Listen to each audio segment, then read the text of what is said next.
Maaga pa lang, nasa labas na ng university si Shirley Ferrer. Bitbit ang kahon na may lamang buko pie. Simple lamang siyang manamit, nakapusod ang buhok at nakangiti kahit pagod. Araw-araw siyang nandoon, nakapwesto malapit sa gate at sumisigaw ng mahina. Buko pie po, mainit-init pa. Hindi siya pala kausap at hindi rin maingay. Gusto lang niyang makabenta at makauwi kaagad. Hanggang sa isang tanghali ay may lalaking napahinto sa harapan niya. Si Teo Balmueda.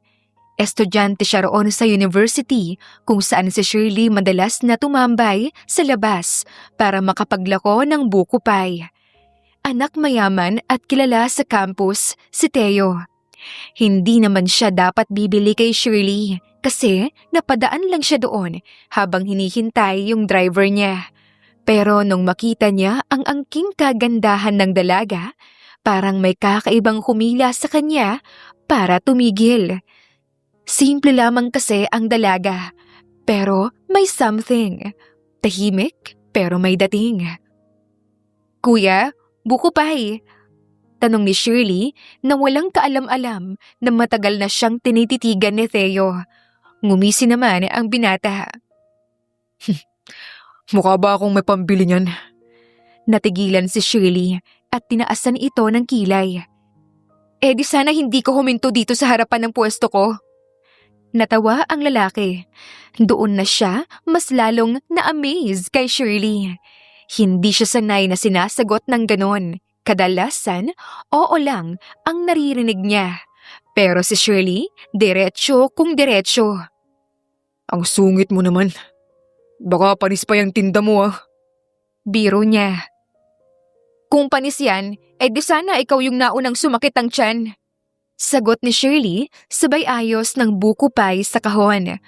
Mula noon, naging routine na ni Theo ang dumaan sa pwesto ni Shirley. Minsan bibili, minsan hindi. Minsan tatawa lamang at madalas mga asar. Sasabihin niyang kulang ang buko o sobra ang presyo o mas masarap daw ang gawa ng mami niya kahit wala naman talaga. Alam niyang naiirita si Shirley. Pero napapansin din niya na kapag nakatalikod siya, ngumingiti ang dalaga. Hindi ka ba nag-aaral? Parang dito ka na halos tumatambay ah. Tanong minsan ni Shirley habang iniaabot ang sukli. Siyempre nag-aaral. Ikaw ba? Di ka ba napapagod? Parang araw-araw kang nandito eh. Napapagod, pero kailangan eh. Simple lamang sumagot si Shirley, pero doon lalong humanga si Theo. Unti-unti, naging magaan ang kanilang usapan. Hindi na puro asaran. Minsan, ikinuwento ni Shirley na siya lang ang bumubuhay sa sarili niya. Hindi na nagtanong pa si Theo ng sobra, pero doon niya naramdaman na hindi biro ang buhay ng dalaga. Isang hapon, inabutan ni Theo si Shirley ng bottled water. Libre yan ah. Walang halong asar. Salamat, hindi ka naman pala ganoon kasama. Ngumiti si Theo. Sa unang pagkakataon ay hindi siya ng asar. Tahimik lang siyang tumingin sa dalaga at doon niya na-realize na hindi na biro ang nararamdaman niya. At doon nagsimula ang kanilang kwento. Sa simpleng buko pie sa labas ng university, sa mga asarang kunwari lang, at sa 2 taong hindi alam na ang simula pa lang iyon ang hahantong sa isang buhay na parehong mababago. Simula noong araw na yon, madalas nang tumambay si Theo sa pwesto ni Shirley. Parang naging normal na lang na lagi siyang may hawak na buko pie. Minsan isa lang at minsan 2. May mga araw pa nga na pinapakyaw ni Theo ang tinda ng dalaga kahit halatang hindi niya kayang ubusin mag-isa. Grabe ka, mauubos mo ba yan? Tanong ni Shirley isang hapon habang binibilang ang bayad. Di pa pamigay ko. At least, sold out ka kaagad. Sagot ni Theo na parang wala lang. Sa totoo lang, alam ni Shirley na may kakaiba na. Hindi naman normal na araw-araw may bumibili ng marami. Tapos laging naroon kahit wala namang klase minsan. Pero hindi niya pinapahalata. Tahimik lang siya at sa loob-loob niya natutuwa siya. Unti-unting nagbago ang tono ng kanilang usapan. Hindi na puro asaran. May kamustahan na. May tanong na kung kumain na ba si Shirley. Kung hindi ba mainit masyado sa pwesto niya. At kung anong oras siya umuuwi. Minsan, nagdadala pa si Teo ng merienda para kay Shirley. Bakit para kang concerned masyado, ha? Bakit? Bawal ba? Sagot ni Teo sabay ngiti. Doon na nagsimulang mag-isip si Shirley. Hindi naman siya manhid. Ramdam niya na may ibig sabihin na ang lahat. Pero takot din siyang umasa. Sanay siya na mag-isa at sanay na umaasa lamang sa sarili. Hanggang isang araw, biglang nagtanong si Teo. Libre ka ba mamaya?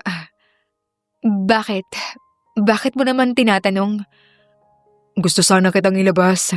Kakain lang ba? Usap lang. Sagot niya na halatang kinakabahan kahit pilit tinatago. Hindi agad sumagot si Shirley. Hindi dahil ayaw niya, kundi dahil hindi siya sanay na may nag-aaya sa kanya ng ganon. Pero sa huli, tumango rin siya. Sandali lang basta huwag gagabihin. Mula noon, paminsan-minsan na silang lumalabas. Simpleng kain sa karinderya, lakad sa park at kwentuhan lang. Walang arte, walang sosyal. Pero doon mas nakilala ni Teo si Shirley, kung gaano ito kasipag, karesponsable at totoong tao. Isang gabi, habang pauwi na sila, biglang huminto si Teo. Malalim siyang huminga. Shirley, may sasabihin sana ako. Tahimik lang si Shirley na nakatingin sa binata. Gusto kita. Matagal na.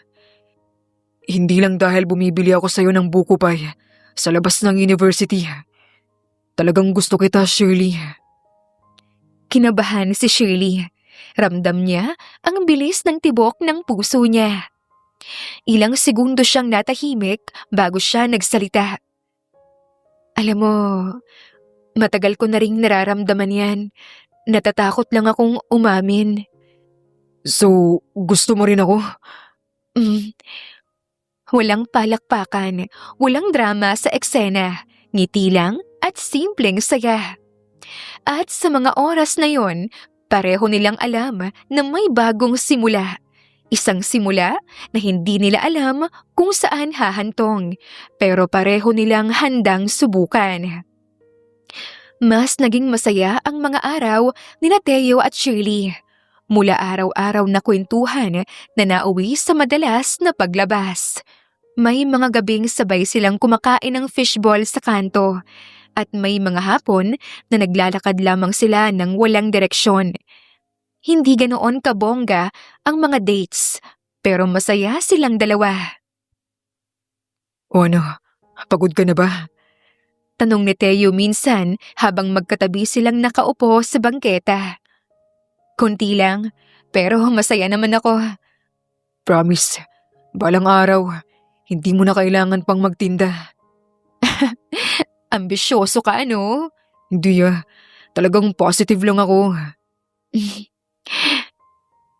Sa paglipas ng mga linggo at buwan, mas naging malalim ang nararamdaman nila sa isa't isa. Dumating ang gabing pareho silang nadala ng damdamin. Walang alinlangang binigay ni Shirley ang sarili niya kay Teo.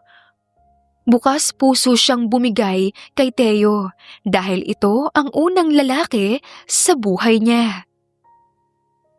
Kinabukasan, mas naging maalaga si Teo. Mas minahal pa niya si Shirley dahil matapos ang isang gabing pagdadaupang palad nila, napag-alaman niyang birhen pa ang nobya. O ano, ayos bang tulog mo? Tanong niya habang magkatabi silang nag-aalmusal.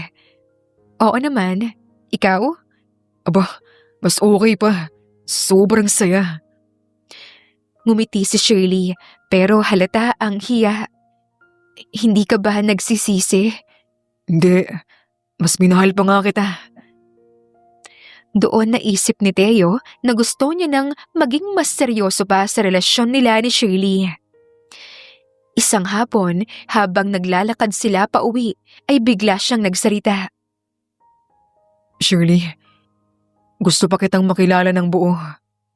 Gusto kong makilala ang pamilya mo. Wala na sila, Teo. Ano? Mag-isa na lang ako. Matagal nang wala ang mga magulang ko. Kaya ako nagtatrabaho kaya ganito ang buhay ko. Natahimik saglit si Teo saka muling nagsalita. Sorry, hindi ko alam. Okay lang yun. Sanay naman na ako eh. Ilang hakbang pa, si Shirley naman ang nagtanong. Ikaw, kamusta ang family mo? Medyo natigilan si Teo. Saglit siyang tumingin sa kalsada, saka huminga ng malalim. Okay naman. Close ba kayo? Oo, I mean, okay naman. Parang ayaw mong pag-usapan ah. Hindi sa ayaw. Hindi lang sa ngayon. May tinatago ka ba? Konti. Pero soon, makikilala mo rin sila. Promise? Promise. Sagot niya kahit may bigat sa dibdib. Hindi sinabi ni Teo ang totoo na siya ay anak ng isang kilalang mayamang pamilya sa lugar na yon. Natatakot siyang magbago ang tingin ni Shirley sa kanya. Mas gusto niyang mahalin siya ng dalaga bilang Teo lamang at hindi bilang kung sino siya sa mata ng iba. At habang magkahawak kamay silang naglalakad pa uwi, pareho silang masaya. Hindi alam na may lihim na unti-unting bubuo ng malaking sugat sa hinaharap.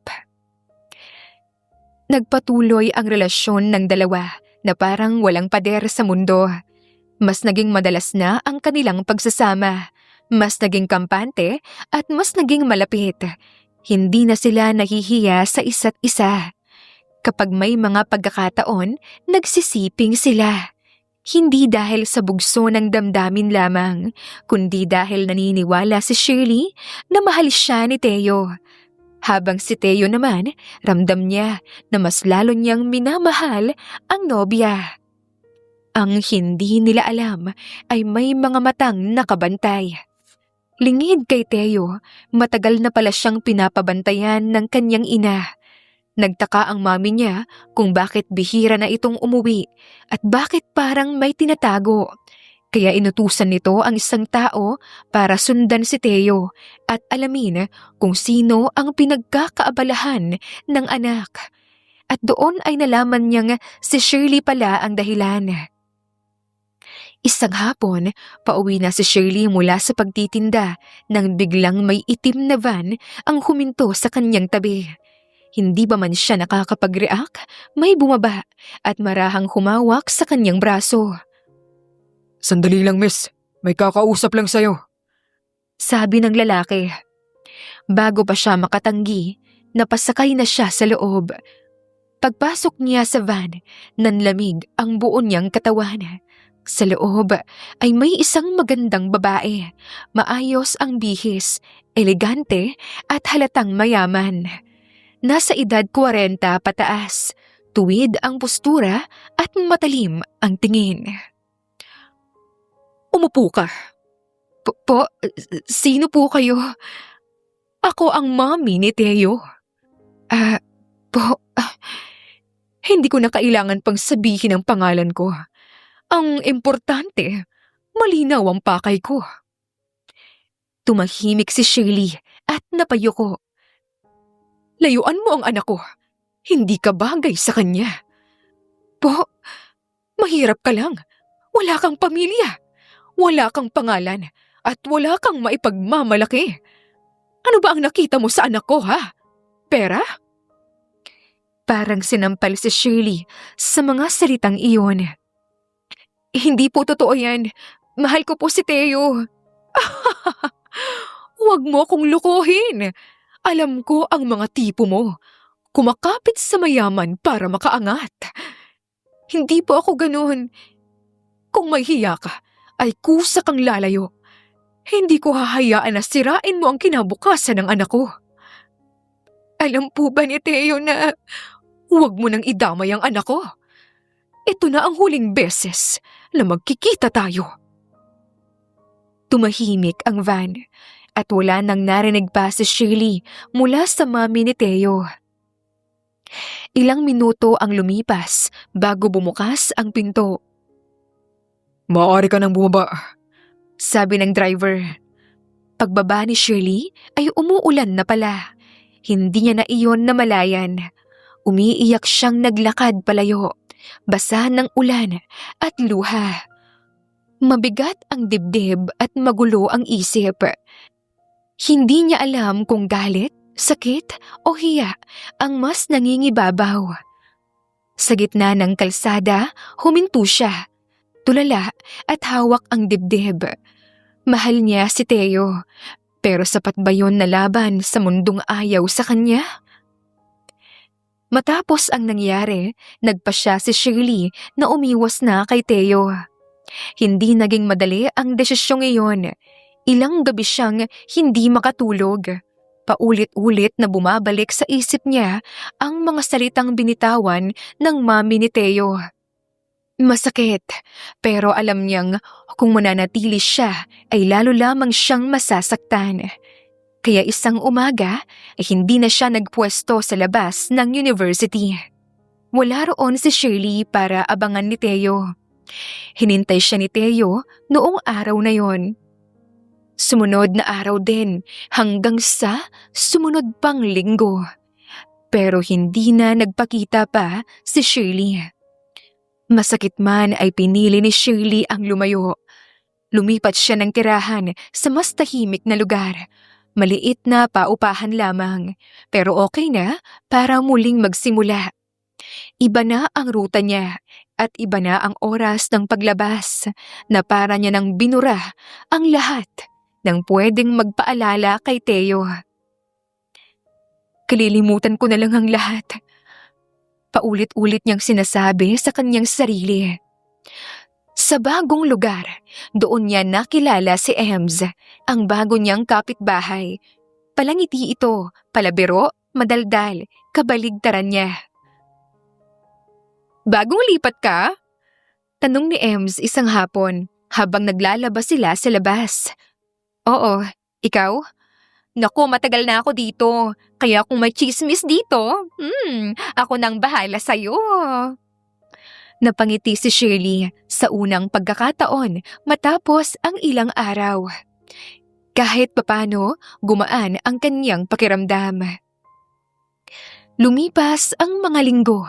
Unti-unti, sinusubukan ni Shirley na bumangon. Naghahanap siya ng bagong pagkakakitaan. Naglalakad tuwing umaga at pinipilit na maging abala para hindi maalala si Teo. Pero kahit anong pilit niya ay may mga araw na bigla siyang nanghihina. Parang palagi kang pagod ah. Siguro stress lang. Pero napapansin ni Ems ang pagbabago. Mas madalas nasusuka si Shirley sa umaga.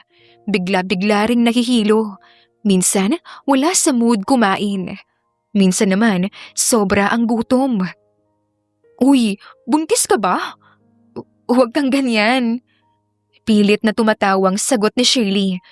Pero nang mag-isa na lamang siya, doon na siya kinabahan.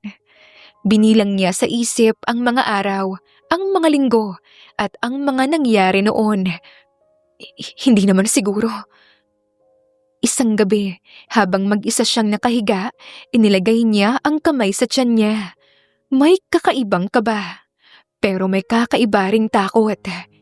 Hindi pa siya sigurado pero may pakiramdam siyang may nagbabago talaga.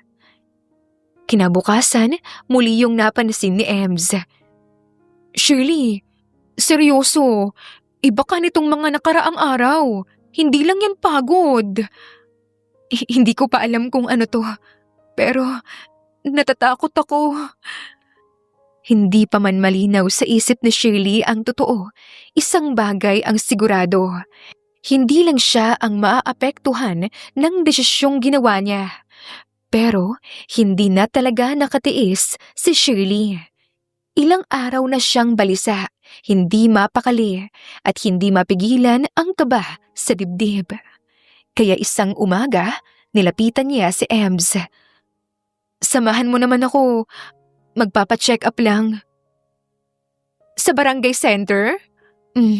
Para lang makasigurado. Hindi na nagtanong pa si Ems. Kinuha niya agad ang tsinelas at bag. Tara, nandito lang ako. Tahimik lang silang naglalakad patungo sa barangay health center. Iba ang pakiramdam ni Shirley.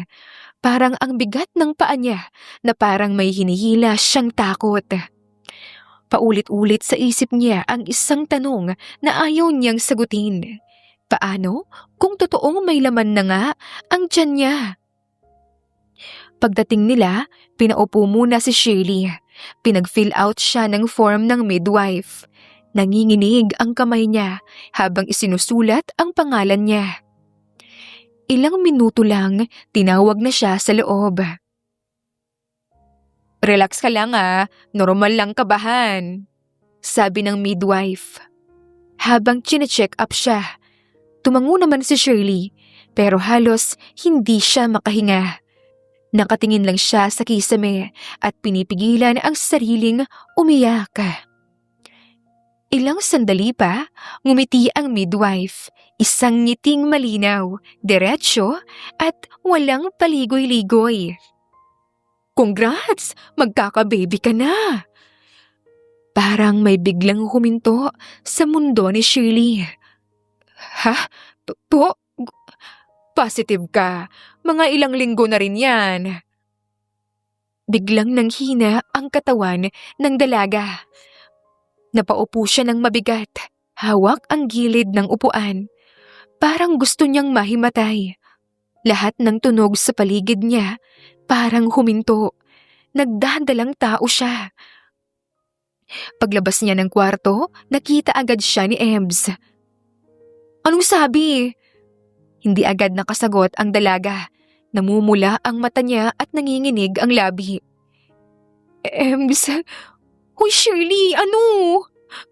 Buntis ako. Napamura si Ems sa gulat. Shika, seryoso? Tumango si Shirley. Doon na bumuhos ang luha niya. Gusto ko na siyang kalimutan. Pero bakit ganito?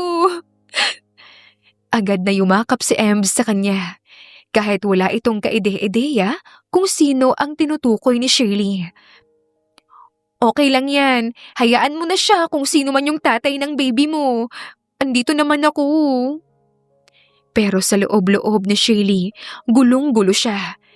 Ang lalaking pinili niyang layuan at ang lalaking pilit niyang binura sa buhay niya ay may iniwan palang bakas na kailanman hindi na mabubura. Isang buhay. Habang pauwi sila, tahimik lang si Shirley. Hawak niya ang tiyan niya na parang hindi pa rin siya makapaniwala. Takot, lungkot at kaba ang halo-halo sa kanyang dibdib. Pero sa gitna ng lahat ng iyon, may kakaibang pakiramdam. May buhay sa loob niya. Anong plano mo ngayon? Hindi ko pa alam. Pero isang bagay ang malinaw. Sa kanya, na kahit anong mangyari, hindi niya kayang itapon ang batang walang kasalanan. At kahit masakit, kahit ayaw na niyang maalala si Teo, ang baby sa sinapupunan niya ang magiging habang buhay na dahilan para hindi niya ito tuluyang malimutan. Hindi man niya ginusto ang sitwasyon ay may bagong kwentong mamumuo at magsisimula sa isang ina na pilit lumalaban kahit mag-isa lamang. Hindi huminto ang mundo ni Shirley kahit buntis na siya. Pagkatapos ng ilang araw na iyakan at pag-iisip, bumangon siya at nagdesisyong ipagpatuloy ang buhay.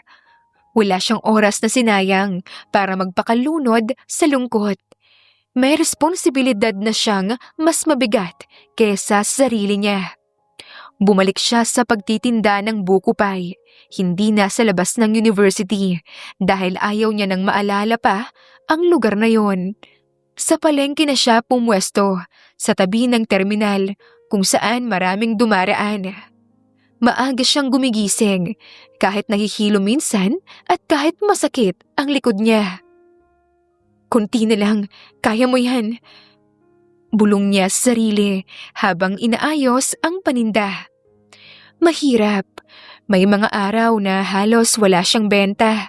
May mga araw na napapaupo siya sa gilid dahil biglang nangihina. Pero hindi siya tumitigil. Sa bawat piraso ng buko pie na nabebenta niya, iniisip niya ang baby niya. "Para sa'yo to, anak." Palagi niyang sinasabi, sabay hahawakan ang kanyang tiyan. Si Ems naman, hindi siya iniwan. Kapag may alam siyang tindahan, dinadalhan niya si Shirley ng tubig, minsan lugaw at minsan naman tinapay. "Huwag kang masyadong magbuhat-buhat ha. Hindi naman mabigat eh. Palagi mong sinasabi na kaya mo, pero hindi ka naman kasi si superhero." Nanay lang. Habang lumalaki ang tiyan niya, mas ramdam niya ang bigat ng sitwasyon. Wala siyang partner at wala siyang pamilya. May mga gabi rin na tahimik siyang umiiyak, nakaharap sa kisame at iniisip kung sapat ba ang ginagawa niya. Paano kung hindi ko kayanin? Hindi mo kailangan kayanin mag-isa. Nandito ako. Hindi man niya sinasabi, malaking bagay na yon kay Shirley. Hindi pera ang dala ni Ems, kundi presensya. May kasama siya sa check-up, may kasama siyang tumawa kahit pagod na. May kasama siyang mangarap kahit takot. Isang hapon, habang nagtitinda si Shirley, bigla siyang napangiti. Inilagay niya ang kamay ni Ems sa tiyan niya at parang may gumalaw. "Nararamdaman mo ba to?" "Ha? Ano yun?" Para siyang sumisipa, ano? "Oo nga no. Hello baby." Sa mga sandaling iyon, mas tumibay ang loob ni Shirley. Oo, mahirap. Oo, mag-isa siya sa papel. Pero hindi siya mahina at hindi siya sumuko. Sa bawat araw na lumilipas, pinapangako niya sa sarili na bubuhayin niya ang anak niya ng marangal, kahit walang ama sa tabi niya. Hindi niya hahayaang maranasan ng bata ang gutom at kawalan ng pagmamahal. At sa likod niya, palaging naroon si Ems, hindi bilang kapalit ng kahit na sino, kundi bilang kaibigan na handang umalalay. At habang si Shirley ay patuloy na lumalaban ng tahimik pero matatag. Lumipas pa ang ilang buwan, palaki ng palaki ang tiyan ni Shirley, kasabay ng bigat ng responsibilidad na dala niya araw-araw. Wala siyang ideya kung lalaki o babae ba ang kanyang anak. Hindi niya alam kung ilan. Hindi niya alam kung kumusta ang lagay sa loob ng tiyan niya dahil wala siyang pera para sa ultrasound. Sa bawat check-up niya, dasal na lang ang puhunan niya. "Basta mailabas lang kita ng ligtas, anak." Madalas niyang bulong sa tiyan niya. Dumating ang araw na nagsimula ng humilab ang kanyang tiyan. Isang maagang umaga, ramdam na ramdam niya ang sakit. Pawis na pawis siya at nanginginig ang kamay. Si Ems ang unang nakapansin. "Shirley, manganganak ka na siguro niyan." "Masakit na talaga. Parang lalabas na." Wala silang choice. Dinala siya ni Ems sa isang kilalang hilot sa lugar. Alam nilang bawal, alam nilang delikado. Pero kulang ang pera ni Shirley para sa totoong midwife o ospital. Kung may ibang option lang sana. Sa loob ng maliit na silid, pinahiga si Shirley. Hawak niya ang kumot na halos mapunit sa higpit ng kapit niya. Paulit-ulit ang sakit at parang alon na hindi tumitigil. Kaya mo yan, iha. Makinig ka lang sa akin. Napapikit si Shirley. Takot na takot siya. Hindi para sa sarili niya, kundi para sa baby niya. Paulit-ulit niyang tinatawag sa isip ang Diyos at humihingi ng lakas. Makalipas ang ilang sandali, naramdaman niya ang pagbabago. Isang huling hilab, isang matinding kirot, at pagkatapos may umiyak na. Isang malakas na iyak ng sanggol. "Babae!"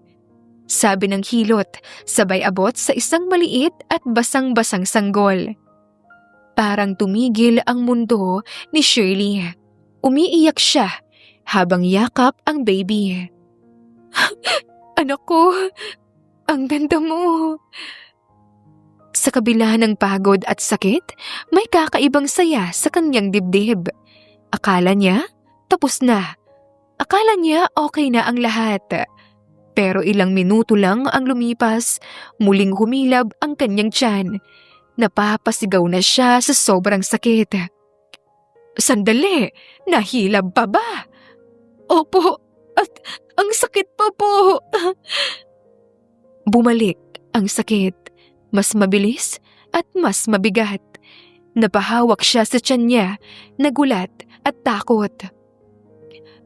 "May isa pa! Isa pa? Ano pong ibig ninyong sabihin?" Hindi na sumagot ang hilot. Pinaghanda muli siya. Pawis na pawis si Shirley at nanginginig na sa pagod. Akala niya hindi niya na kaya. "Lord, tulungan niyo po ako." Isang huling lakas at isang huling iyak. May isa na namang sanggol na umiyak. Babae rin. Napaluha si Shirley. Hindi niya alam kung tatawa o iiyak. Dalawang sanggol ang iniluwal niya. Kambal ang kanyang anak. Hindi niya yun akalain at wala siyang ideya. Isang baby lamang ang inihanda niya sa isip niya. Isang buhay lang ang pinaghahandaan niya. Pero ngayon, dalawa na pala. "Paano ko kayo bubuhayin?" Mahina niyang tanong habang tinitingnan ang dalawang munting muka. Biglang pumasok si Em sa loob na nanginginig ang tinig. "Kumusta? Okay ka na ba?" Ipinakita ng hilot ang dalawang sanggol. Napatakip si Ems sa kanyang bibig. "Hala! Kambal! Diyos ko!" Hawak-hawak ni Shirley ang dalawang baby na babae. Pagod na pagod siya. Masakit ang buong katawan niya. Pero sa gitna ng lahat ng iyon, may kakaibang tibay na sumibol sa puso niya. "Hindi ko man alam kung paano pero lalaban ako para sa inyo." Sa araw na yon ay hindi lang si Shirley basta nagsilang ng bata. Isa siyang ina na nabuo at handang harapin ang mas mabigat na laban. Kasama ang dalawang munting buhay na magiging dahilan ng lahat. Hindi naging madali ang lahat para kay Shirley. Sa totoo lang, araw-araw may laban. Dalawang sanggol ang inaalagaan niya. Iisang katawan lang ang puhunan niya. At kaunting pera na kailangang pagkasyahin sa gatas, lampin at pagkain. Pero kahit ilang beses siyang napagod, ay hindi siya sumusuko. Pinangalanan niya ang kambal na Riri at Rara. Kambal sila pero hindi identical twins. Si Riri mas tahimik, madalas nakadikit lang sa kanya. Habang si Rara naman, mas makulit, palangiti at mahilig gumalaw. Tuwing tinitingnan sila ni Shirley, pakiramdam niya, sulit lahat ng pagod. Para sa inyo, ang lahat ng sakripisyo ni Mama at hirap. Lagi niyang sinasabi habang pinapatulog ang kambal. Kung ano-anong trabaho ang pinasok ni Shirley. Kapag umaga, nagtitinda siya ng buko pie. Kapag tanghali, minsan naglalako ng gulaman o banana Q. Kapag may extra oras, naglalaba siya ng damit ng kapitbahay. May mga gabi na halos hindi siya makatayo sa pagod, pero kinabukasan gigising pa rin. Shirley, magpahinga ka naman. Hindi pwede. Wala na kasing gatas ang kambal ko. Si Ems na ang naging sandalan ni Shirley sa maraming bagay. Kapag may trabaho si Shirley, si Ems ang nagbabantay sa kambal. Kapag may lagnat ang isa, si Ems ang tumatakbo sa butika. Hindi man sila magkatugo, ay pamilya na rin ang turingan nila. Lumaki ang kambal na sanay sa simpleng buhay. Walang mamahaling laruan, pero maraming tawa. Minsan, kahon lang ang laruan nila at minsan tsinelas na ginawang eroplano. Pero masaya sila. Ma, tingnan mo! Sigaw ni Rara minsan habang tumatakbo. Oh, dahan-dahan kayo sa paglalaro Paalala niya. Pagdating ng tamang edad, ipinasok na Shirley sa school si Nariri at Rara. Hindi private school, hindi sosyal at public school lamang, pero maayos. Kahit kapos, sinigurado niyang may baon, may lapis at may maayos na damit ang mga anak niya. Ma, honor po ako. Mahiyaing saad ni Riri isang araw. Talaga? Proud na proud ako sa iyo, anak. Si Rara naman, kahit makulit, masipag din. Ma, teacher ako paglaki ko. Basta, mag-aral ka ng mabuti. Lumipas ang halos 10 taon, na parang sa isang iglap lang, pero punong-puno ng hirap at tiyaga. Lumaki ang kambal. Marunong na silang tumulong sa bahay, marunong magpasalamat at marunong umunawa. Hindi nila alam ang buong kwento ng buhay ng kanilang ina. Hindi nila alam kung sino ang kanilang ama. Pero ang alam lamang nila, may nanay silang hindi sila iniwan. Masalamat po. Saad ni Riri, minsan habang nag-aaral. Bakit? Para saan? Lagi po kasi kayong nariyan para sa amin ni Rara. Napalingon si Shirley para itago ang luha niya. Naroon pa rin si Ems sa kanilang tabi. Parang pangalawang magulang na rin sa kambal. Ang laki na nila, no? Parang kailan lang Oo nga Salamat, Emsa, kasi hindi mo kami iniwan. Hindi ko naman kayo kayang iwan Sa kabila ng hirap ay maayos ang naging paglaki ng kambal. May disiplina, pangarap at higit sa lahat, may pagmamahal. Hindi perpekto ang buhay nila, pero buo. At habang tinitingnan ni Shirley ang kambal na abala sa pag-aaral, ay isang bagay ang malinaw na kahit mag-isa siyang lumaban noon, hindi nasayang ang lahat. Dahil sa dulo ng bawat pagod, may 2 batang patunay na kaya palang bumuo ng magandang kinabukasan kahit nagsimula sa wala. Akala ni Shirley habang buhay na niyang kasama si Ems, sanay na siyang nariyan lamang ito kapag napagod siya, kapag may problema at kapag kailangan niya ng kausap. Parang hindi na niya naiisip ang buhay nang wala ang kaibigang naging sandalan niya sa loob ng maraming taon. Pero dumating ang araw na kailangan ding umalis ni Ems. Isang hapon, tahimik silang nagkakape sa labas ng bahay nang biglang nagsalita si Ems. Iba ang tono ng boses niya. Shirley, uuwi na muna ako sa probinsya. Ha? Bakit? Parang biglaan naman yan. May sakit kasi si Mama. Kailangan niya ako. Kaya doon na muna ako magsastay. Parang may humila sa dibdib ni Shirley. Matagal siyang natahimik bago siya nagsalita. Ganun ba? Kailan ka naman babalik? Hindi ko pa alam Baka matagalan ako dun. Um, okay lang yan. Unahin mo muna ang mama mo. Pero sa loob niya, parang may mawawala ng parte ng buhay niya. Habang inaayos ni Ems ang gamit niya kinabukasan, tumulong si Shirley. Tahimik lang silang pareho, parang parehong ayaw aminin na masakit ang paghihiwalay nilang dalawa sa isa't isa. Salamat ha, sa lahat-lahat. Dapat ako ang nagpapasalamat sa iyo eh. Kung wala ka, hindi ko alam kung kakayanin ko. Naku, kaya mo yan. Strong ka kaya, Shirley. Bago tuluyang umalis, huminto si Ems sa may pinto. Shirley, pwede ba kitang tanungin? Ano yun? Alam mo, matagal ko na tong gustong itanong. Sino ba kasi talaga ang ama ng kambal? Parang biglang bumigat ang hangin. Naupo si Shirley at napabuntong hininga. Ilang segundo siyang natahimik bago sumagot. Wala na. May sarili na sigurong buhay yon. Hindi ba niya alam? Hindi na kailangan. Hindi kami pareho ng mundo. Tapos na yon. Gusto pang magsalita ni Ems pero nakita niya na parang ayaw pag-usapan iyon ni Shirley.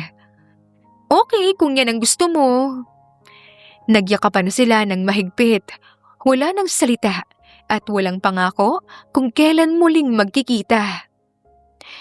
Nang makaalis na si Ems, biglang naging tahimik ang bahay. Walang maingay na boses, walang kasabay magtimpla ng kape, at wala nang kausap sa gabi.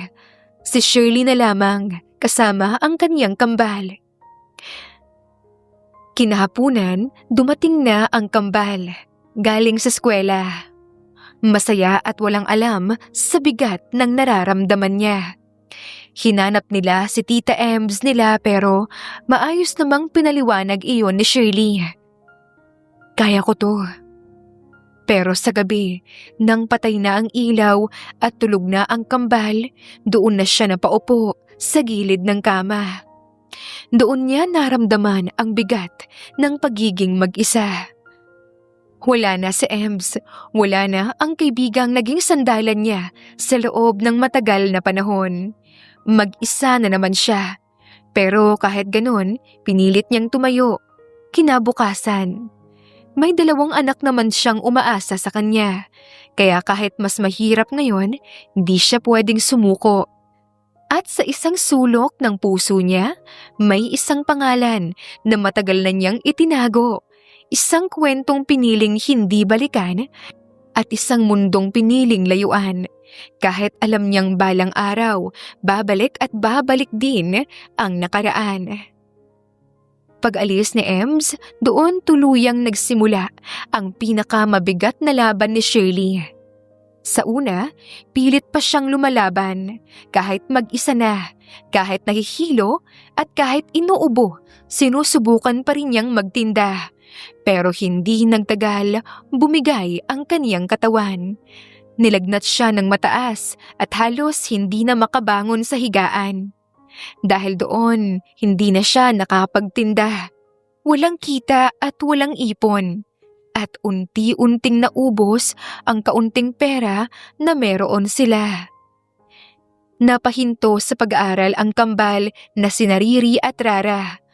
Noong una, akala nila panandalian lang. Pero dumating ang mga araw na wala na silang makain. Isang beses sa isang araw na lang kung kumain. Minsan tubig lang. Walang magawa si Shirley. Nakaratay lang siya sa kama, payat na payat. Pero pinilit pa rin na ngumiti sa mga anak. Okay lang ako. Lagi niyang sinasabi kahit halatang hindi. Nakikita iyon ng kambal. Naririnig nila ang sikmura nilang kumakalam. Nakikita nila ang nanay nilang nanginginig sa lagnat. At doon ay may napagdesisyonan sila kahit ayaw nilang gawin. Isang umaga, habang tulog si Shirley, lumabas ang kambal. Wala silang sinabi at hindi sila nagpaalam. Bitbit ang takot pero may lakas ng loob. Napadpad sila sa palengke. Tumulong silang magbuhat ng mga bayong at mag-ayos ng paninda. Kahit walang bayad. Doon nila nakilala si Aling Tetang. Isang matanda na hirap maglakad at maraming bitbit. "Lola, kami na po ang bahala dyan," sabi ni Riri habang kinukuha ang dala nito. Nagulat naman si Aling Tetang. "Ay, salamat mga apo. Ang babait nyo naman." Natuwa ang matanda. Habang naglalakad sila ay nausisa niya ang kambal. "Bakit kayo nandito sa palengke? Hindi na ba kayo nag-aaral?" Nagkatinginan ang magkapatid. Si Rara ang nagsalita. "May sakit po kasi ang mama namin. Wala po kaming makain." "Ay, may kamag-anak ba kayo?" "Kami-kami lang po." Nag-isip sandali ang matanda, saka nagsalita. "Gusto niyo bang sumama sa akin? May tutulungan lang kayo sa bahay. Hindi naman mabigat yung gagawin." "Talaga po?" "Oo, ako ang bahala sa inyo." Dinala niya ang kambal sa mansyon ng mga Balmueda. Malaki at tahimik sa loob ng mansyon. Nakakapanibago para sa dalawang batang sanay sa maliit na bahay. Pagdating nila ay naroon si Teo Balmueda at pinakilala ni Aling Tetang ang kambal. "Sir Teo, sila po yung mga batang tinulungan ako sa palengke. Pwede ko ba silang kunin? Para may makasama naman ako dito. At kapag mamimili, kailangan kasi nila ng mapagkukuhanan ng makakain." Tiningnan ni Teo ang kambal. Sa hindi niya maipaliwanag na dahilan, ay may kakaibang pakiramdam sa kanyang dibdib. Parang may humila at parang may pamilyar, pero mabilis niya iyong inalis sa isipan. Sige, basta tulungan niyo si Aling Tateng ah. "Salamat po!" Sabay yuko ng kambal. Hindi na nagtagal si Teo. Diyan na kayo manang. May meeting pa po kasi ako." Sabi ni Teo saka umalis. Walang kaalam-alam si Teo na ang kaharap niyang kambal ay ang mga anak niya pala. Mga naging bunga ng pagmamahalan nila ng kauna-unahang babae na inibig niya ng totoo, si Shirley. Araw-araw nang pumupunta ang kambal sa mansyon para tulungan si Aling Tetang. Maaga silang umaalis ng bahay nang sabay bitbit ang pag-asa na kahit papano ay may uuwi na naman sila para sa kanilang mama. Sa mansyon, naglilinis lang sila ng bakuran, nag-aayos ng mga gamit at kung minsan taga-abot. Pero okay lang sa kambal. Masaya kasi sila sa ginagawa nila. "Grabe, Rara, parang ang laki talaga ng bahay na to," sabi ni Riri habang nagwawalis. "Oo nga pero at least dito may pagkain." Natatawang sagot ni Rara. Tuwing uuwi sila, may dala-dala silang mga pagkain. Minsan ulam pa para sa gabi. May kaunting pera rin at laging may kasamang gamot para kay Shirley. "Saan niyo nakuha to? Ang mahal nito ah." Tanong niya isang gabi habang hawak ang supot ng gamot. "Ma, huwag ka nang magtanong. Dumiskarte lang po kami ni Rara. Basta gumaling ka." "Oo nga ma, importante okay ka." Kahit may kutob si Shirley, pinili na lamang niyang manahimik. Dahil gustuhin man niyang sundan ang kambal, hindi niya pa magagawa dahil mahina pa siya. Isang araw, biglang naging iba ang vibes sa mansyon. Dumating ang isang babae na todo ayos at naka-heels kahit tanghaling tapat. Natahimik tuloy ang mga kasambahay. "Sino po yun?" Bulong ni Riri kay Aling Tetang. "Fiancé ni Sir Teo, si Ingrid." Pagpasok pa lamang ni Ingrid ay halata na agad ang sama ng ugali. Aling Tetang, bakit may bata dito? Sila po yung tinutulungan namin ni Sir Teo. Tiningnan ni Ingrid ang kambal mula ulo hanggang paa. Mukhang mga pulubi ah. Nagkatinginan ang magkapatid. Pasensya na po, sabi ni Rara na pinipilit maging maayos ang tono ng salita. Sus! Huwag kang magkunwari na mabait na bata. Alam niyo ba kung gaano kamahal ang sahig na yan? Tapos kayo nakatsinelas lang? Nagwawalis naman po kami. Tabi! Simula ngayon, dadaan kayo sa likod. Ayoko kayong nakikita dito. Narinig iyon ni Teo, nakakapasok lang ng sala. Ingrid, leave it. Teo, future wife mo ko. Ayoko magmukhang squatters area ang mansyon mo. Natahimik ang kambal. Kita ang inis ni Aling Tetang, pero wala rin siyang magawa. Hayaan niyo na. Huwag na lang ninyong pansinin. Bulong niya sa kambal. Naglakad palayo ang kambal. Mabigat ang loob pero pinilit nilang wag na lang unawain ang bruhang si Ingrid. Para sa mama nila, kakayanin nila. Kahit pa ito na ang simula ng mas mabigat na pagsubok. Sa pagdaan ng mga araw, mas lalong nagiging toxic ang trato ni Ingrid sa kambal. Araw-araw may napapansin siyang mali kahit wala naman talaga. Hoy kayo! Bakit ang bagal niyong kumilos? Akala niyo ba libre ang pagkain dito? Pasensya na po. Pasensya ng pasensya. Kung tutuusin, di naman dapat kayo nandito. Iritadong saad ni Ingrid. Tahimik lang ang kambal. Sanay na sila. Mas masakit. Pero mas pinipili nilang manahimik kaysa mawalan ng pagkakataong makatulong sa ina.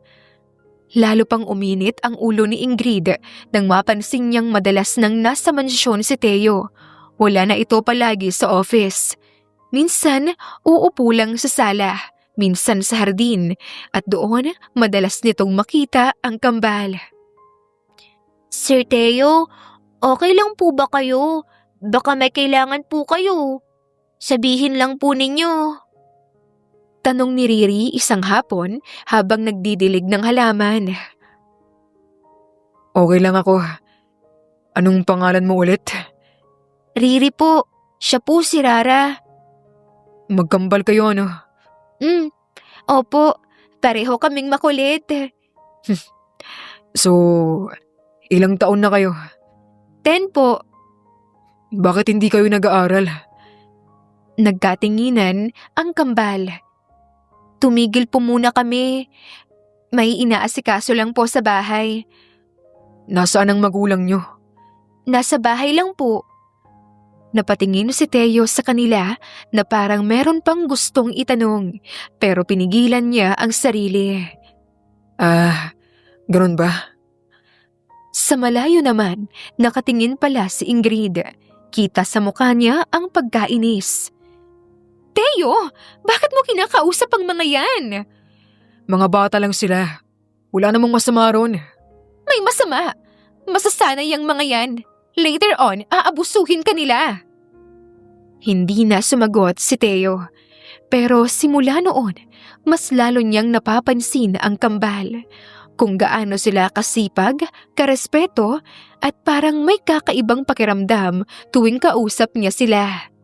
Parang may kung anong humihila sa puso niya kahit hindi niya maunawaan. Samantala ay mas lumala ang masamang trato ni Ingrid sa kambal. Bakit parang ang dumi dito? Sigaw niya minsan. Nilinis na po namin yan kanina. Dilinisin niyo ulit. Opo.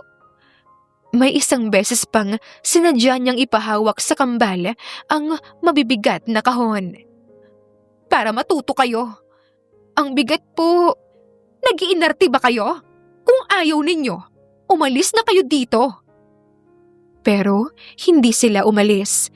Kailangan nila ang trabaho, ang tulong at ang gamot ng mama nila. Isang hapon, pauwi na ang kambal. Tahimik sila habang naglalakad. Rara, biglang sabi ni Riri. Napansin mo ba? Palaging tinatanong ni Sir Teo yung tungkol sa magulang natin. Oo nga, para siyang interesado sa buhay natin.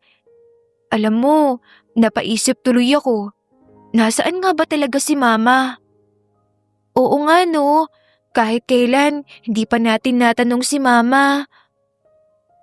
Tumahimik silang muli hanggang sa makauwi. Pagdating sa bahay, nakita nilang nakahiga si Shirley na mas maayos na ang itsura kumpara noon dahil sa mga gamot. Ma, para po sa inyo, sabi ni Rara habang iniaabot ang dala nilang pagkain. Salamat anak, mukhang pagod kayo ah. Kunti lang po. Nagkatinginan ang kambal. Parang sabay nilang napagdesisyonan na magtanong sa kanilang mama. Ma, o bakit? Pwede po ba kaming magtanong? Ano yun? Nasaan po si Papa? Biglang natahimik ang buong bahay. Kita sa mukha ni Shirley ang gulat at lungkot. Bakit naman ninyo naitanong? Naisip lang po namin, hindi naman po nyo kasi nasasabi sa amin kahit kailan. Ang papa nyo, nasa malayo. Gaano po kalayo? Basta malayo. Matagal ng panahon na hindi bumabalik. Babalik pa po ba siya? Maglinis na kayo ng katawan at nang makapagpahinga na kayo. Ma, bukas na lang tayo mag-usap. Pagod na kayo. Nagkatinginan ang kambal. Ramdam nila na ayaw ng pag-usapan ng kanilang mama. Opo, sabay nilang sagot. Naglinis na sila at sabay na nahiga sa banig.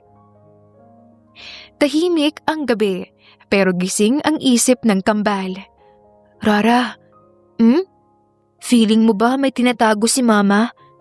Siguro, pero mahalaga kasama natin siya. Tahimik muli sila. Sa kabilang kwarto, nakapikit si Shirley, pero may luhang tumulo sa gilid ng kanyang mata. Alam niyang darating ang araw na lalabas ang totoo at natatakot siya kung ano ang mangyayari kapag nalaman na ng kambal kung sino talaga ang kanilang ama. Hindi pa rin tumitigil ang kambal sa pagpunta sa mansyon. Kahit halos araw-araw ay parang sinusubok ang pasensya nila, tuloy lang sila. Para kay Shirley at para mabuhay sila. Isang umaga, habang nagwawalis ang kambal sa gilid ng hardin ay dumating si Ingrid. Nakataas ang kilay at halatang bad trip. Hoy! Bakit ang kalat pa rin dito? Saan po? Ang pangit naman ng linis nyo. Bulag ba kayo? Tahimik lang si Riri. Pinipigilan niya ang sarili na sumagot. Kayo talaga? Wala lang kayong silbi. Lumayas na nga kayo dito. Ma'am Ingrid, ano po ang problema dito? Biglang singit ni Aling Tetang, nakakalabas lang ng bahay. Napalingon naman si Ingrid. Problema? Eto, ang mga batang madudungis na to. Hindi marunong sumunod. Naglilinis naman po sila ng maayos. Ano po ba ang problema doon? Sumasagot ka na ba, Tetang? Pinagtatanggol mo pa? Biglang humakbang si Ingrid palapit sa kambal at galit na galit. Mga peste kasi kayo! Nakita ni Aling Tetang na tinaas na Ingrid ang kamay nito. Hoy! Anong ginagawa mo? Sigaw ng matanda. Napahinto si Ingrid pero galit pa rin ang muka. Huwag mo akong pangunahan at hinuhoy mo pa ako! Sa eksenang iyon, dumating si Teo at kita niya agad ang tensyon. Anong nangyayari dito? Teo, yung mga batang yan kasi! Sandali lang, ma'am. Muntik niyo nang saktan ng kambal. Nanlaki ang mata ni Teo. Tumingin siya sa kambal na nakatungo at nanginginig. Ingrid, Totoo ba to? Pinagsasabihan ko lang naman na ang arte nyo lang. Hindi mo dapat sila pinag-iinitan. Wala silang masamang ginagawa sa'yo, Ingrid. Eh di ikaw na ang mabait. Pero huwag kang magtaka kung isang araw, dump site na tong mansyon mo. Huwag kasing pakalat-kalat ang basura sa daan ko. Sabay talikod ng bruha. Napatulala ang lahat at walang nagsalita. Saglit pa, umimik na si Teo. Pasensya ka na, Aling Tetang. At sa inyo rin. Hindi nyo deserve yun. Okay lang po. Pero halata sa mukha nila na hindi okay. Kung meron pa siyang gawin sa inyo, sabihin nyo sa akin kaagad. Opo, Sir Teo. Salamat, sir. Pagkaalis ni Teo, napaupo si Rara sa gilid. Riri, napapagod na ako. Ako rin, pero kunti na lang. Para kay Mama, gagaling na siya. Sa kabilang banda, sa bahay nila Shirley, unti-unti nang bumabalik ang lakas niya. Nakakatayo na siya ng mas matagal at nakakapaglakad na sa labas. Salamat sa Diyos. Okay na ang pakiramdam ko. Sa isip niya, araw-araw naiisip niya ang kambal. Kung saan sila nagpupunta at ano ang ginagawa nila. Hindi pwedeng hayaan ko ang kambal. Kailangan kong bumawi sa kanila. May plano na siya. Kapag tuluyan na siyang gumaling, susundan niya ang kambal. Gusto niyang makita kung saan sila nagpupunta, kung sino ang kasama nila, at bakit parang may nararamdaman siyang kakaiba sa tuwing iniisip niya ang sinasabi ni Riri na diskarte ng kambal. Tuluyan na ngang bumuti ang kalagayan ni Shirley. Kaya na niyang maglakad ng dire-diretsyo. Kaya na niyang magbuhat at higit sa lahat, malinaw na muli ang isip niya. Pero kahit na gumaling na siya, hindi pa rin niya sinasabi sa kambal. Meron na siyang plano. Gusto niyang malaman mismo kung saan nagpupunta ang mga anak niya araw-araw. Isang umaga, nagkunwari lang siyang mahina pa. Ma, aalis lang po kami. Ha? Aalis na naman kayo? Saan ba kayo magpupunta? Dito lang po sa kapitbahay natin. Makikipaglaro lang po kami, Mama. Magpahinga na lang po kayo dito sa bahay. Si Rara naman ang sumagot. Pagkalabas ng kambal, tahimik na sumunod si Shirley. Medyo malayo pero okay na para hindi siya mapansin. Hanggang sa laking gulat niya nang makita kung saan pumasok ang kambal. Isang malaking mansyon, may gate at may mga gwardya. Diyos ko, saan napunta ang mga anak ko? Nagtago siya sa gilid at doon niya nakita na pinapagalitan na naman ang kambal ng isang babaeng maayos ang pormahan pero halatang masama ang ugali. Iyon na nga si Ingrid. Ang bagal ninyo! Araw-araw na lang ganyan! Pasensya na po. Pasensya? Sa tingin niyo ba? Natutuwa ako sa pasensya niyo? Mga wala kayong silbi. Hindi na napigilan ni Shirley ang sarili at dire-diretso siyang pumasok ng gate dahil busy ang guard.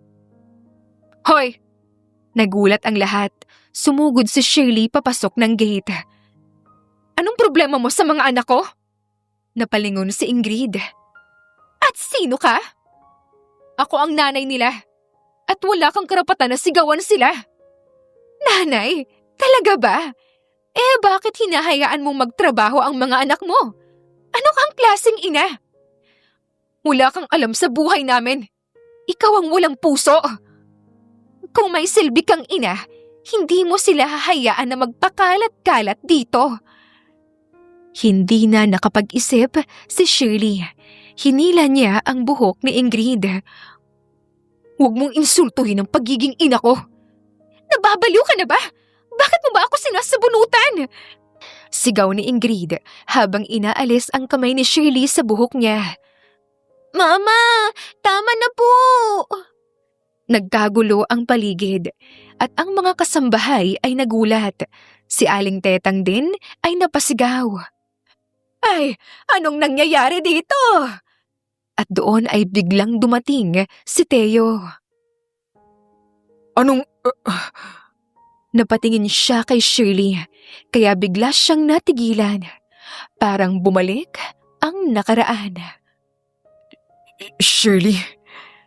Parang tinamaan ng kidlat si Shirley. Bigla siyang napatigil. Bumitiw siya kay Ingrid at nanlaki ang mata niya. Teo? Saglit na katahimikan at parang huminto ang mundo. Biglang hinila ni Shirley ang kambal palapit sa kanya. Tara na, uuwi na tayo. Mama, magaling na ba kayo? Narinig iyon ni Teo at para siyang nabuhusan ng malamig na tubig. Anak mo sila? Hindi pa nakakasagot si Shirley nang sumingit si Ingrid. Yes, siya ang nanay nila at napaka-irresponsable niya. Hinahayaan niyang magtrabaho ang mga bata. Tumigil ka na, Ingrid. Natahimik ang lahat. Sumusobra ka na. Pwede bang umalis ka muna? Please. Ano? Pero Teo! Umalis ka! Sa galit, tinalikuran ni Ingrid ang lahat at umalis. Huminga ng malalim si Teo at humarap kay Shirley. Shirley, please. Kausapin mo ako. Pero umiling si Shirley at mahigpit niyang hinawakan ang kambal. Wala na tayong dapat pag-usapan pa. Meron. Teo, wag na. Ako ba ang tatay nila? Natahimik si Shirley at napayuko ang kambal. Shirley, sagutin mo ako. Hindi mo na kailangan pang malaman. May sarili ka ng buhay at iba ang mundo mo. Pero, Kailangan na naming umalis. Please. Hinila niya ang kambal palabas ng mansyon. Sinubukan silang sundan ni Teo pero pinigilan ito ni Aling Tetang. Hayaan mo na muna sila, sir. Siguro naguguluhan pa ang nanay ng kambal. Sa labas ng gate, huminto sandali si Shirley. Huminga siya ng malalim at pilit na pinapakalma ang sarili. Mama, kilala niyo po ba si Sir? Napapikit si Shirley. Oo, pero matagal na yun. Hindi niya napansin na mula sa malayo, nakatingin pa rin si Teo. Sa isip nito, iisa lang ang tanong, paano kung totoo? Paano kung ang mga batang iyon ay dugot laman nga niya? At sa araw na yon, tuluyang nabuksan ang lihim na matagal nang tinatakbuhan ng lahat. Hindi na nakatulog si Teo ng buong gabing iyon. Paikot-ikot siya sa kama, nakatingin sa kisame at paulit-ulit na bumabalik sa isip niya ang mukha ni Shirley at ang mukha ng kambal. Ang mga mata nila, ang boses ni Rara at yung sinabi nitong mama. anak ko ba sila? Paulit-ulit iyon sa ulo niya. Kinabukasan, hindi na siya nag-aksaya ng oras. Ginamit ni Teo ang lahat ng paraan para malaman kung saan nakatira si Shirley. Hindi na siya pinahirapan dahil ilang tanong lang at ilang tawag. Bago magtanghali, naroon na siya. Sa isang maliit na bahay, tahimik at simpleng-simple, huminga si Teo ng malalim bago kumatok. Saglit pa, bumukas na ang pinto. Nagulat naman si Shirley. Teo, anong ginagawa mo dito? Pwede ba tayong mag-usap? Please. Riri, Rara, maglaro na muna kayo sa labas ha. Okay po, ma. Bakit ka ba pumunta rito? Kailangan nating mag-usap, Shirley. Para saan pa? Para sa totoo. Para sa kanila. Alam mo ba, kung ano yung ginawa mo sa akin. Kung sana sinabi mo lang kung sino ka talaga at kung ano ang buhay na meron ka. Hindi ko na sana hinayaan ang sarili ko na mapalapit sa'yo noon. Shirley, Hindi. Kung naging totoo ka lang, hindi sana tayo umabot sa ganito. Natahimik lang si Teo at hinayaan niyang ilabas lahat ni Shirley. Pero, hindi ko yun pinagsisihan. bakit? Kasi meron na akong Riri at Rara. Ang kambal ko. Diretsyong tumingin si Teo sa kanya. Totoo nga. Anak ko sila. Oo. Anak mo nga sila. Parang tumigil ang mundo ni Teo at parang binabalik siya sa magagandang alaala nila ni Shirley mula sa nakaraan. Halo-halong emosyon ang nararamdaman niya. Shirley, bakit hindi mo sinabi sa akin? Dahil ayokong guluhin ang buhay mo. Magkaiba tayo ng mundo. Pero hindi na ngayon. Gusto kong bawiin ang lahat ng nawalang oras at pagkakataon para sa atin. Gusto kong bumawi sa inyo ng anak natin. Paano? Paano mo gagawin yun? Paano ang mami mo? Hindi mo alam kung paano niya ako noon kinutya nung kinausap niya ako para layuan ka. Kaya ako lumayo. Teo. Saglit na tumahimik si Teo saka muling nagsalita. Wala na ang mami ko. 2 years ago. Ha? Ang daddy ko rin. Nauna na siya kay mami. 5 years ago. Hindi nakapagsalita si Shirley dahil hindi niya iyon inaasahan. Yung bruhang babaeng inaaway ang anak ko kahapon. Sigurado ako na girlfriend mo yon. Ex ko na siya ngayon. Nakipaghiwalay na ako sa kanya nang makita kita. Ang bilis naman. Hindi na rin naman kami masaya. At nakita ko kung talagang sino siya. Lalo pa at anak ko pang palagi niyang pinag-iinitan. Lumapit siya ng kaunti kay Shirley. Shirley, please. Bigyan mo ako ng chance. Ayusin natin to. Napatingin si Shirley sa pinto kung saan naglalaro ang kambal sa labas. Hindi yun ganon kadali. Marami na akong pinagdaanan ng mag-isa. Nang mag-isa lang, Teo. Hindi ka na mag-isa ngayon. Nandito na ako. Hindi ko alam ang isasagot ko. Natatakot pa rin ako. Hindi kita pipilitin. Gusto ko lang na malaman mo na hindi na kita susukuan. At kung pumayag ka na, hindi na kita pakakawalan pa. Sa labas, naririnig ang tawa ng kambal. At sa loob ng maliit na bahay nila ay may 2 tao na muling pinagtagpo ng tadhana. Parehong hindi sigurado sa susunod na hakbang, pero parehong umaasang baka this time may chance na. Wala pa mang maibigay na sagot si Shirley, hindi sumuko si Teo. Araw-araw siyang bumabalik, hindi lang para kay Shirley, kundi lalo na para sa kambal. Sa una, alangan pa si Shirley. Pero dumating din ang araw na napagdesisyonan niyang sabihin na ang totoo sa mga anak niya. Isang hapon, pinaupo niya ang kambal sa maliit nilang sala.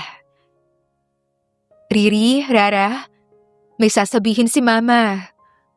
Nagkatinginan ang kambal. Yung lalaking kasama niyo sa mansyon, siya ang papa niyo. Si Teo. Talaga po? Opo, papa niyo siya. Kaya pala, parang iba po yung pakiramdam ko sa kanya. Nang dumating si Teo, agad siyang sinalubong ng kambal. Papa! Papa! Sabay na sigaw ng dalawa. Napatigil si Teo. Napaluha siya, sabay lumuhod sa harapan nila. Hello mga anak. Oh, ako ang papa niyo. Yumakap kaagad ang kambal sa kanya. Ang tagal po namin na hinintay na makilala kayo, Papa. Simula noon, ginawa ang lahat ni Teo. Dinadala niya ang kambal sa park, sa ice cream shop, at minsan, simpleng lakad lang. Siyempre, palaging kasama si Shirley. Tahimik lang siya sa umpisa, pero unti-unti, napapangiti na muli. Isang gabi, habang naglalakad sila sa gilid ng kalsada, biglang huminto si Teo. Shirley, gusto ko sanang malaman kung may nararamdaman ka pa sa akin. Mahal mo pa ba ako? Kailanman, hindi ka nawala sa puso ko, Teo. Oo, mahal pa rin kita. Hindi na nakapagsalita si Teo. Lumapit siya at hinalikan si Shirley. Hindi na ito umiwas. Saglit pa, biglang kinuha ni Teo ang maliit na kahon sa bulsa niya at lumuhod sa harapan ni Shirley. Shirley Ferrer, please marry me and be my Mrs. Balmueda. Oo, Teo. Magpapakasal ako sa'yo. Napasigaw naman ng yehey ang kambal. Yes! Mabubuo na tayo! Yumakap si Teo sa mag-iina niya ng mahigpit, parang ayaw nang bumitaw. Sa wakas, pagkatapos ng lahat ng sakit at paghihiwalay, natagpuan na rin nila ang isa't isa bilang isang pamilya. Ilang buwan lang ang lumipas, ikinasal na rin sina Shirley at Teo. Enggrande ang kasal nila sa simbahan, punong-puno ng bulaklak at laman ng balita sa buong bansa. Billionaire Teo Balmueda marries long-time love. Sigaw ng mga headline. Pero para kay Shirley, wala yon. Ang mahalaga, magkakasama na sila. Ma, ang ganda niyo po! Sabi ni Riri habang inaayos ang belo niya. Para po kayong prinsesa. Salamat mga anak. Lumapit si Teo at hinawakan ang kanyang kamay. O ano, handa ka na ba? Matagal na, no? Habang naglalakad siya sa aisle, hindi niya mapigilang isipin ang lahat ng pinagdaanan niya. Ang hirap, luha, at mga panahon na akala niya mag-isa na lang siya habang buhay. Ngayon, heto siya, papunta sa lalaking minsan na niyang minahal. At ngayon, makakasama na habang buhay. I do. Sabay nilang saad na dalawa, na walang alinlangan. Pagkatapos ng seremonya, yumakap agad sa kanila ang kambal. Papa, Mama, kumpleto na po tayo. Oo mga anak, buo na ang pamilya natin. Tahimik namang napangiti si Shirley. Hindi niya akalain na darating pa ang ganoong klaseng saya. Ang lalaking minahal niya noon ay asawa niya na ngayon. Ang mga anak niyang minsang nahirapan ay masaya na at may buo ng pamilya. Wala na akong mahihiling pa na kahit na ano. Bulong niya kay Teo. Dahil nandito na ang lahat ng mahalaga sa buhay natin. I love you. I love you too. Sa kwentong ito, ipinapakita na sa gitna ng kahirapan ay hindi sumuko si Shirley bilang ina. Pinili niyang ipaglaban at itaguyod ang mga anak niya kahit mag-isa. Ipinakita ng kwento na ang pagiging mabuting magulang ay hindi nasusukat sa pera, kundi sa sakripisyo at pagmamahal. At kapag totoo ang pagmamahal at may paninindigan, kahit pagaano katagal ang pagitan at sakit, ay may pagkakataon pa ring magtagpo muli ang mga pusong itinadhana para sa isa't isa. Wakas!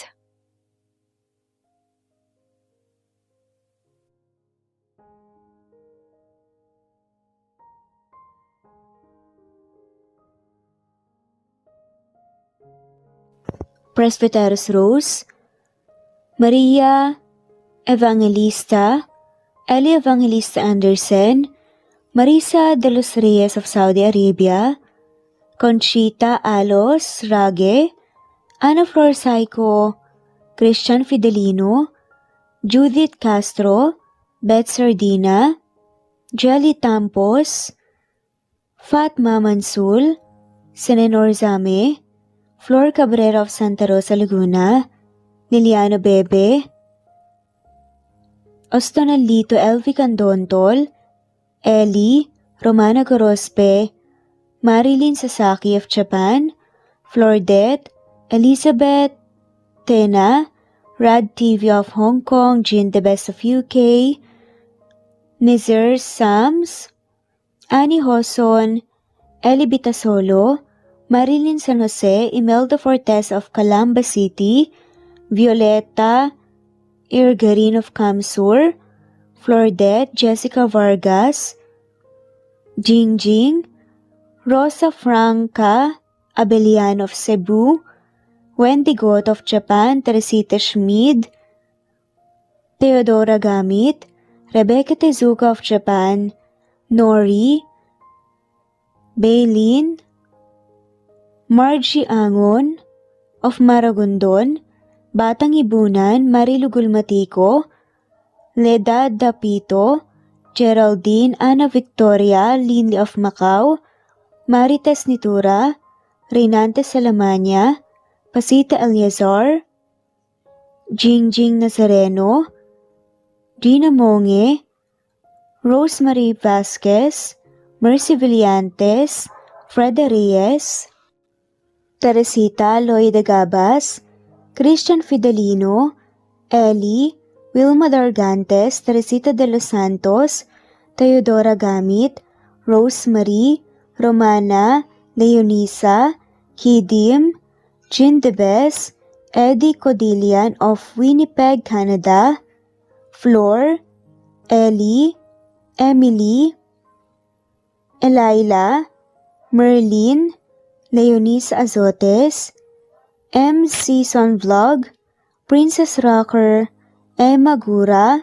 Flora Pasita Eliazar of Ontario, Canada, Eli Bitasolo of Milan, Italy, Carmencita Falcon, Rayland Pudadera, Marilu Gulmatico, Imelda, Liliano, Senen, Fatma Mansul, Teodora Gamit, Mercy, Evangeline Zamora, Chabidal, Kinciano Obas, Charlene Cartilla, Sofia Moore, Dumlao of Santiago City, Andrea Taga, Teodoro Rolyuki,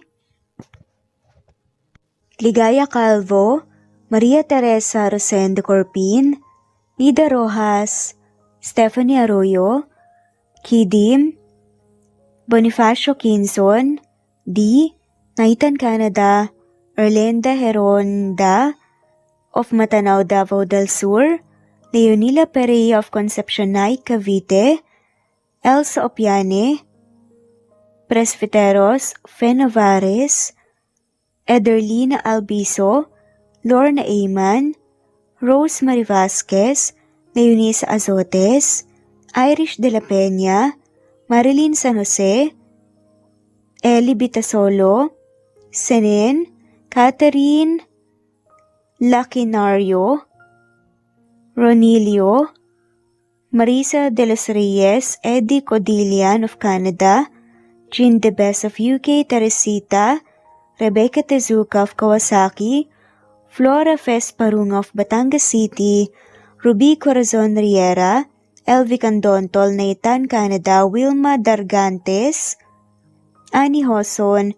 Romana, Flor, Teodora Gamit, Nizer Sams, Emily Borak, Evangeline, Yana Binyon, Kimberly Ann Kempis, Teodora Gamit, Merlilyn Carmen Calunod, Christy Cabrera, Edralina Gatyoan, Nori, Teresita Schmid, Liliano Bebe, Rosalinda Isidro, Leonora Pandakila, Mary Jean Malunes, Maria Nita Saltarin, Marlene Bosico, Pasita Eliazar, Celia Harabejo, Lovely Angel, Maria Elena Barosa, Chari Patata, Susan Melinda Gelit, Gloria Lucas of Poblacion Norte, Licab, Nueva Ecija, Francis Pilapil from Binganonan, Rizal, Ruby Corazon, Chabidal, Mary Joy Sabaresa, Lebuna Arnel, Angie, Reder, Kinciano Ebas, Lucia Baldo, Ara Adhani, Yamasuka, Evangeline Bautista, Mary Joy, Rodrigo Valerio of Balanga City, Bataan, Rosal, Rosalie, Ana Flor Saico, Carlo Gayorgor, Kelly Tampos, Rosemary Vasquez Presbyteros Rose, Eli Evangelista Anderson, Fe Navares, Ostonalito Catherine, Ara Adhani, Jean Debes of UK, Lily Sales, Rose Mebucadon of Saudi Arabia, Ellie, Liliano Bebe of Italy, Lily, Loida Gabas, Ellen Cervantes of Malolo City, Bulacan, Evangeline Zamora, Jennifer Odias of Claveria Miss Oriental, Nori, Annalyn Divina Gracia, Merlilyn Linley Nora Balias of Siargao Island, Meding, Elvi Candontol, Wilma Dargantes, Helen Murillo, Ara Adhani, Carmencita Falcon, Ederlina Albiso, Florence De Leon, Rebecca Tezuka, Annie Hoson, Matea Ejes, Nancy Navarra, Teresita Schmid, Mercedita San Jose of Antipolo City, Princess Rocker, Marilu Gulmatico, Ana Victoria, Imelda Forteza of Calamba City,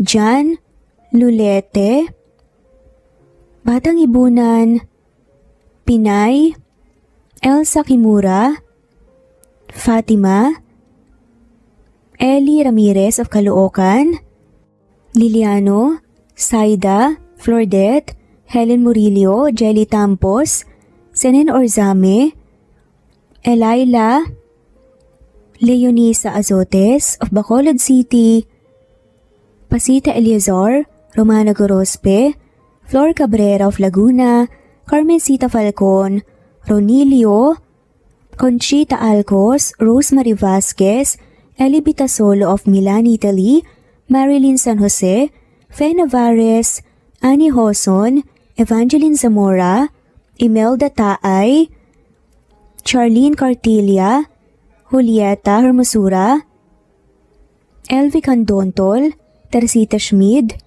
Marilyn Sasaki, Christina, Jessica Vargas, Christian Fidelino, Marie Cristal Hilario, Elsa Opiane, Princess Rocker of Riyadh, KSA, Marisa de los Reyes, Merlilyn, Juliet Panlilio, Daisy Blaza, Susan of France, Mercy Villantes, Renalyn Obenza, Wilma Dargantes, Not Green Fox, Carmelita Mendoza, Marilyn Babula, Berry, Liliano Bebe, Presbyteros Rose, Medel Talon, Jane, Lani Pardillo, Marlene Kayanan, Leonisa Azotes, D.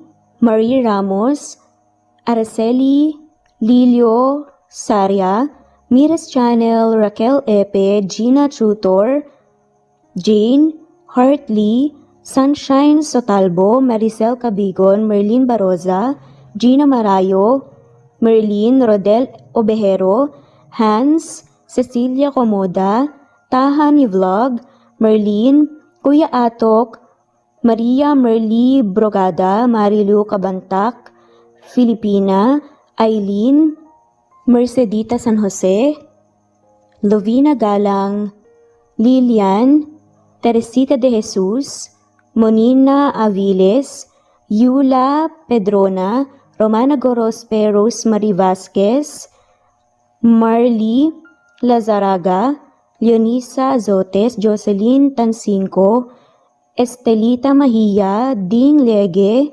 Marisa de los Reyes Arroyo, Leia Paul Vinar, Steve the Music, Rain, Presbyteros Rose, Ostonalito, Alexa Ani, Matea Estrella, Agustina, Onaba Cogin, Jessica Vargas, Celine, Merlilyn Baroza, Annie Hoson, Elimana Lili, Mercy Villantes, Eli Evangelista Anderson, Eli Bitasolo of Italy, Ann Mariano, Fredelisa de Guzman, Carmencita Falcon, Merlin Bravo, Cecilia Ramos, Evangeline Zamora, Edralina Gatchoan, Marites Nitura, Agustina Niceto, Marian, Ann Aliflor, Lily Roda Barcial, Alma Ebdao, Minda Tandok, Flores, Melinda Sano, Thelma Mora, Juliet Panlilio, Edna, Elvie, Delia, Fenavares, Sally Lariano, London Villas, Danica Selga, Lani Pardillo, Teresita Schmid, Charlie, Nora Bell Evans, Roger, Lloyd Dasalon, Bella, Nelly Ortiz, Mary Rose Carillo Jesusa, Enday Samante, Enday Lebra, Yolanda Tejida, Honey Villasenor, Tessie, Marichan, Ann Mariano, Wilma Guzman, Gabrielio, Liu, Maria Rica Natividad, Melanie Juan, Anita Hernando, Teresita Arevalo,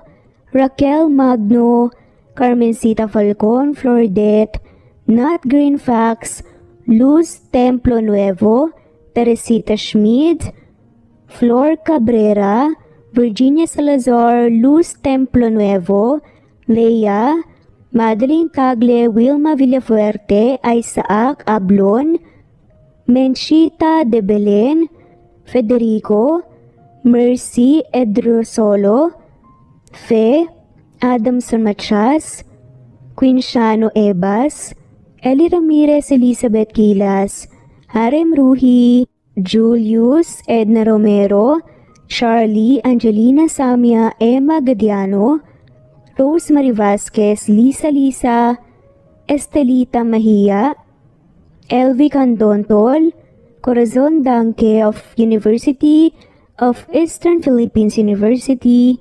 Teresita, Neil Bacolor, Evangeline Zamora, Charlie Jane Clemente, Susan Upaga, Susan Rodrigo, Fred Deliza de Guzman, Juby Hernandez, Helen Murillo, Edarlina Fahil, Rosie, Juliet Kaday, Kuya Atok, Betty Losnong, Crescen, Susana, Tessie, Rumbawa, Lovina Galang, Aida Jurado, Emily Kinlog, Mirna Hamero, Liz Berito, Gabrielio, Juan Spotify, Imelda Fortes of Columbus City, Larry Malapaya, Dance, Remy's Life Official, Ellie Evangelist Anderson, At shoutout na rin po sa lahat na mawalang sawang sumusubaybay. Sa mga gusto pong magpa-shoutout, i-comment lamang po ang inyong pangalan at kung tigisan po kayo para ma-shoutout kayo sa next video. Thanks for listening. Muli ito ang Cat Amazing Stories. God bless everyone.